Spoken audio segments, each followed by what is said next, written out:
ان الانسان خلق ہلوعا، انسان بڑا تھڑ دلا پیدا کیا گیا ہے. اذا مسہ الشر جزوعا، جب اسے کوئی تکلیف پہنچتی ہے، مصیبت آ جاتی ہے تو جزا فضا کرتا ہے، نالہ و فریاد، روتا دھوتا ہے.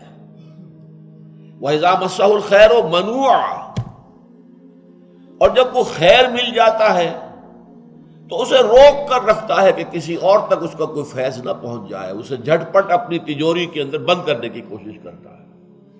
یہ انسان کے تھڑ دلے ہونے کی علامت ہے. یہاں ایک نکتہ بہت اہم ہے، اس کو سمجھ لیجئے.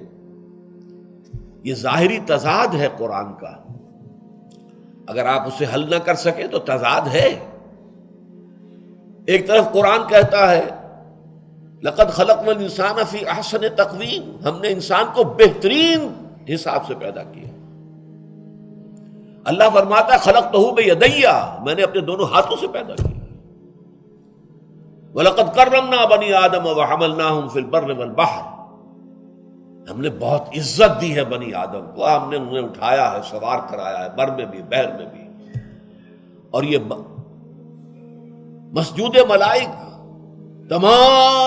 تمام فرشتے جھکا دیے گئے، جبرائیل بھی، اسرافیل بھی، اسرائیل بھی، سب کے سب. فسجد الملائکۃ کلھم اجمعون، ذرا اندازہ کیجئے، اسے خلیفۃ اللہ کہا گیا.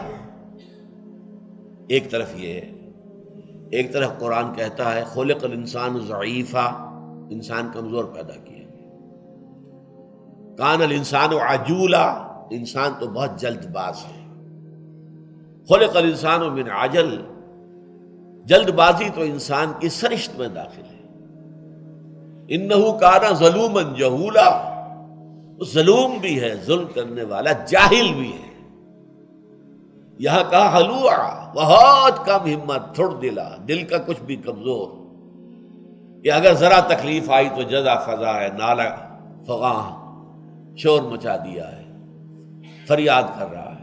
اور کوئی مال مل گیا، کوئی دولت مل گئی، کوئی شے مل گئی تو سید کر رکھتا ہے، مبادا اس کا فیض کسی اور کو بھی پہنچ جائے. تضاد ہے یا نہیں؟ How to resolve it?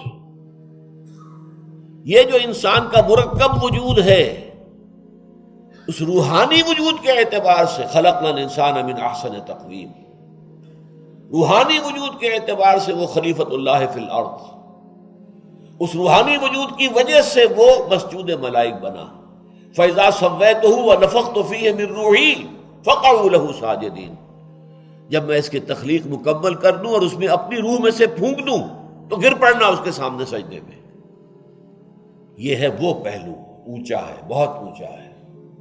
اور یہ جو انسان کا حیوانی پہلو ہے، جو خاک سے آیا ہے، مٹی سے آیا ہے، اس کی سرشت میں جلد بازی ہے. خلق الانسان من عجل، عجولہ ہے، یہ ضعیف ہے. یہ خلق الانسان ضعیفا ظلوما جہولا ہلوعا، یہ ہے انسان کا حیوانی وجود. اس کے اعتبار سے وہ نیچلوں میں سب سے نیچے ہے.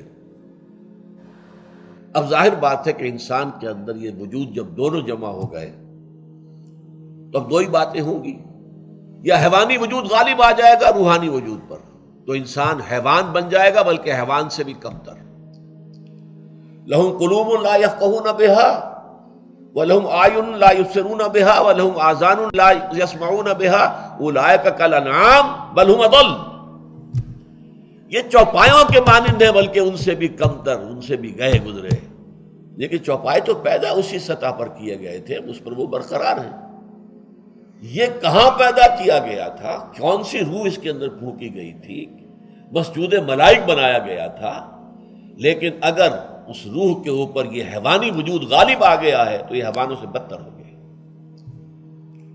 یا یہ ہوگا کہ اگر وہ روح غالب آ گئی، متمکن ہو گئی پورے وجود کے اوپر، اور اس نے قابو پا لیا اس نفس حیوانی پر، تو پھر یا ایھا النفس المطمئنہ ارجعی الی ربک راضیۃ مرضیہ فادخلی فی عبادی وادخلی جنتی. اے نفس مطمئنہ، اپنے رب کی طرف لوٹ جا، اس حال میں کہ وہ تجھ سے راضی، تو اس سے راضی۔ داخل ہو جا میرے بندوں میں، داخل ہو جا میری جنت میں۔ یہ معاملہ ہوگا اس کا جس کی روح پورے طور پر متمکن ہے اس کے حیوانی وجود